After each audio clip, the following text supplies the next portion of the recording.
Greetings and welcome back to my channel. It's that day again. Every Sunday, album rankings. This week, instead of ranking 10, I decided to rank 20 of the most underrated rock/metal albums of 1990. As always, press the like button, and when you're done, you can go back and watch previous album ranking episodes. The playlist is in the description box. If you watched my album rankings episode of the 10 best rock and metal albums of 1990, it was the 30th episode. You can go check that out, by the way. And my rankings list was like this.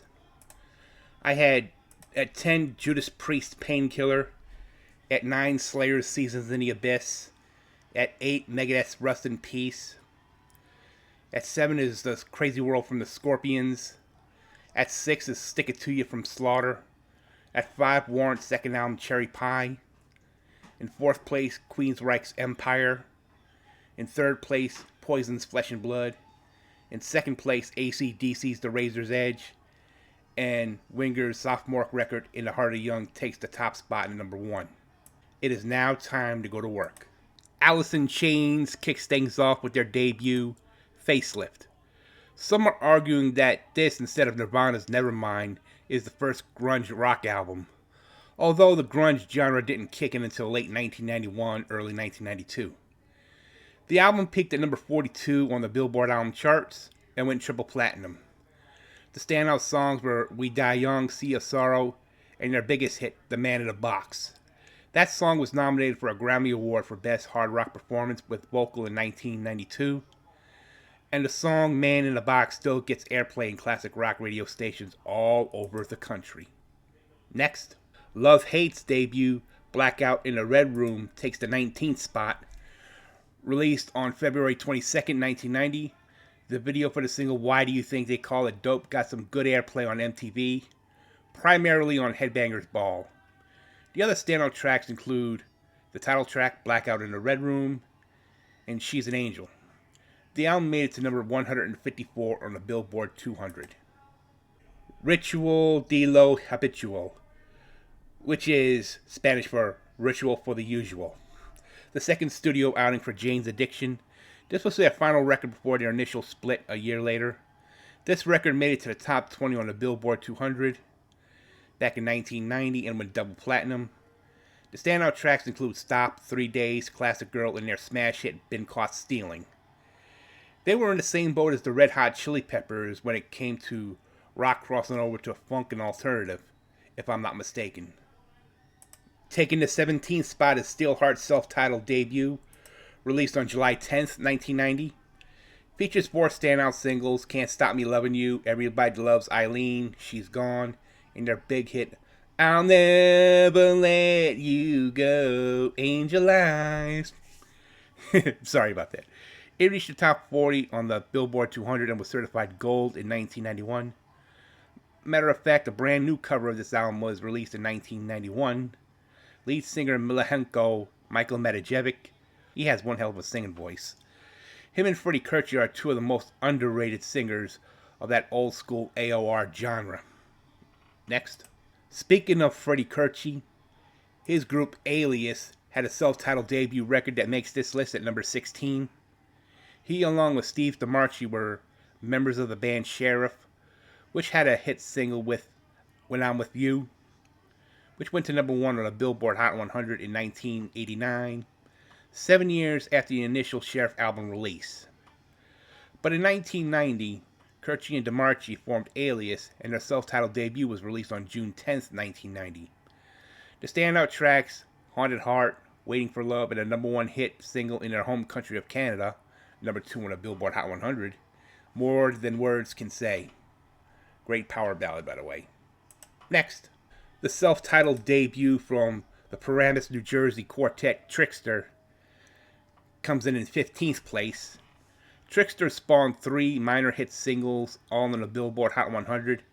Give It To Me Good went to number 65, One in a Million went to number 75, and Surrender made it to number 72. The album made it to number 28 on the Billboard 200 and was certified gold. There were also some very good standout tracks like Line of Fire, Heart of Steel, Always a Victim, and On and On. This is one of my favorite debut records of that time period. Firehouse's self-titled debut takes the 14th spot, A double platinum record in America while it reached gold in Canada, Japan, and Singapore, where they still have a following to this day. The four singles, Shake and Tumble, All She Wrote, Love of a Lifetime, and Don't Treat Me Bad, were all standouts, but I also like the songs Ought to Be a Law, Rock on the Radio, and Helpless. The record reached number 21 on the Billboard 200. Next. Taking the 13th spot is Danzig 2's Lucifuge. While it didn't sell as well as the first Danzig record, nor did founder, singer-songwriter Glenn Danzig give a crap. However, Lucifuge is a much stronger than Danzig 1. Lucifuge reached number 45 on the Billboard 200, and the standout tracks include Girl, Her Black Wings, Killer Wolf, Devil's Plaything, I'm the One, and Blood and Tears. Very underrated Danzig record.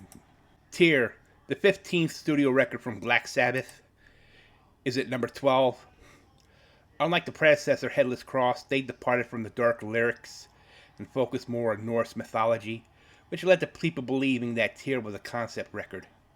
But then Sabbath bassist Neil Murray debunked that in 2005. The two songs that stood out were Heaven and Black and Feels Good to Me, although there were gems like The Sabbath Stones and Anno Mundi. It reached number 24 in the UK. Next, the platinum-selling third effort from Cinderella, Heartbreak Station, is number 11. This one featured more of a bluesy hard rock than the glam metal that they've shown on Night Songs and some off of Long Cold Winter. The record made it to number 19 on the Billboard 200, and it features the tracks Shelter Me, The More Things Change, and the title track Heartbreak Station. Next. We now made it to the top 10, and in 10th place is Testament's fourth release, Souls of Black. Now, I was in 8th grade when this record came out, and I listened to the title track and The Legacy, two of its standout tracks on this album. Even though they stayed true to their thrash metal sound, this album saw several changes in style rather than diverse styles of metal, as they continued to melding the technical and progressive influences that began on the previous record, Practice What You Preach. The album reached number 75 on the Billboard 200, which was their highest position at that time, and it remained on the charts for 8 weeks, a criminally underrated album from Chuck, Billy, Alex Skolnick, Eric Peterson, and the rest of the band. Wicked Sensation, the first record from George Lynch's own band Lynch Mob, takes the 9th spot. Released in October of '90, the album featured two standout tracks, Wicked Sensation and River of Love. This was George Lynch's first album since departing from Dokken, and then drummer Mick Brown joined him along with singer Oni Logan and bassist Anthony Esposito. We got an underrated instant classic. In 8th place is the Boston Quartet Extreme with their second record, Porno Graffiti. Now, on episode 3 on my album review series, I ranked this the best Extreme album, mainly due to the success of the acoustic hit singles More Than Words and Wholehearted. Let's not forget the other standout tracks like Get the Funk Out and Decadence Dance. Porno Graffiti reached the top 10 on the Billboard 200 and went double platinum. I still think it's their best album. Next, Cowboys from Hell from Pantera. This was the album that saw a drastic change in their musical direction. They went from a party band doing all the glam shit until Phil Anselmo joined Pantera, replacing original singer Terry Glaze. They went in a different direction. They went into a more hardcore metal direction, a more groove metal direction. Matter of fact, Cowboys from Hell decided to be one of the first groove metal albums of that genre. It became double platinum thanks to songs like Cowboys from Hell, Psycho Holiday, and of course, the hauntingly anthemic Cemetery Gates. Next, Against the Law, the 5th studio release from Christian metal band Stryper. This marked a change in direction for Stryper as they abandoned their trademark logo and the yellow and black spandex outfits for leather and focused more away from their evangelical lyrics, which led to them with successful albums like Soldiers Under Command and The Hell with the Devil. I love their cover of the Earth, Wind, and Fire song Shining Star and Rock the People and the title track. However, critics seem to hate this album because it sold poorly. Not a good idea to change direction when you had a successful formula, Stryper. Next, Detonator, the fifth studio album from glam rockers Ratt, takes the fifth spot. This was the only record produced by Desmond Child and his personal engineer, Sir Arthur Payson. Even though it's my favorite Ratt album because it was the first I ever got, it was actually their least successful out of the classic lineup of Pearcy, DeMartini, Crosby, Crucier, and Blosser. Detonator only went gold and reached number 23 on the Billboard 200. The standout tracks include Shame, Shame, Shame, Lovin' You's a Dirty Job, One Step Away, Top Secret, and their only power ballad, Giving Yourself Away. This would be the last Ratt album for Robin Crosby, as he would die of AIDS in 2002. Next. Taking the number 4 spot is Anthrax's Persistence of Time. And it's criminally underrated on all fronts, despite the fact that it reached number 24 on the Billboard 200, number 13 in the UK. This would be the last Anthrax album for singer Joey Belladonna, until he would return 21 years later for Worship Music. The standouts for this record were the Joe Jackson cover of Got the Time, Keep It in the Family, In My World, and Belly of the Beast. Once again, criminally underrated on all fronts. Next. Taking the number 3 spot is Backstreet Symphony, the debut record from the British metal legends Thunder. It was a success in their home country of the UK, reaching number 21 there and went gold.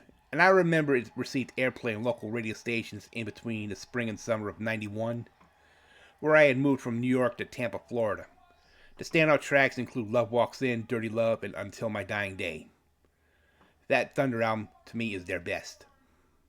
The double platinum self-titled debut from supergroup Damn Yankees takes the number 2 spot.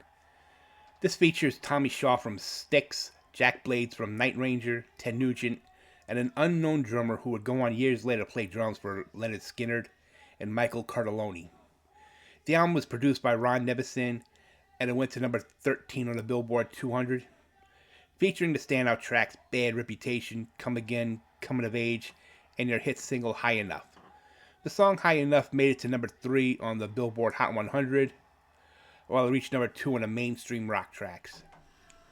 And taking the number 1 position is Shake Your Moneymaker, the debut studio record from the Black Crowes, a band based out of Atlanta, Georgia, USA.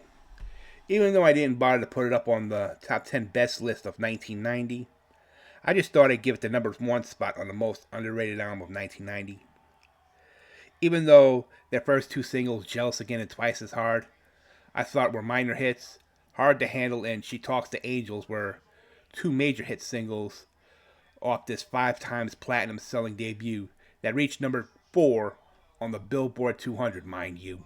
Here is a quick recap of the 20 most underrated rock and metal albums of 1990. From the first Alice in Chains record, Facelift, to the Black Crowes' Shake Your Moneymaker. Once again, most of this list had a lot of debut studio albums. While bands like Jane's Addiction, Danzig, and Extreme all released their respective second studio records, while bands like Ratt, Stryper, Anthrax, Pantera, Testament, and Black Sabbath all continued to release music in that year. Sabbath was the one with the most records that was released up to that point. That's all for this week's album rankings.